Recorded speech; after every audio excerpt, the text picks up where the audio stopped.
I've paid for so many project knobs before in my life. Most of the time I think they were worth the money. Sometimes not so much. Whereas the threads were made out of plastic and were easy to strip. What if I told you that you could make knobs for a handful of change and some scrap wood? And the good thing about these knobs is that they won't be made out of plastic threads, and you'll be able to customize them in any way that you want to for any project that you have. Hey, let's make things. What?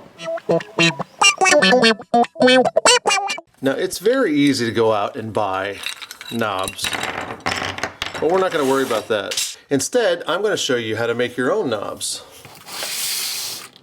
These are some of the knobs that I've made. I've got all different shapes and sizes here. Some that are square, some that are round, some that are good for your fingers. This is the nucleus of all the knobs that I make. They're called T-nuts. There really are two different types of knobs out there. There's the tapped ones, and there are the studded ones.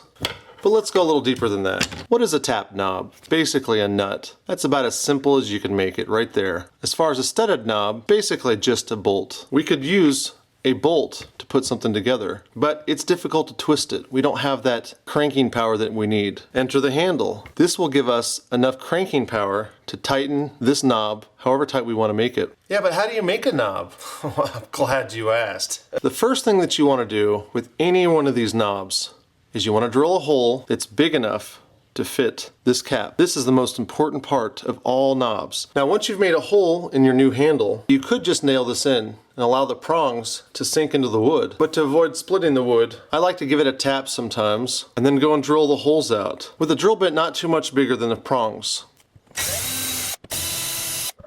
Once I've made my pilot holes, I put the T-nut back in and hammer it down. Now you might think, we're done. It can still come off fairly easily though. There's nothing holding it down. I've heard people use epoxy to glue these in. I like to drill these out on the side and throw a screw in there. I put them inside my vise here.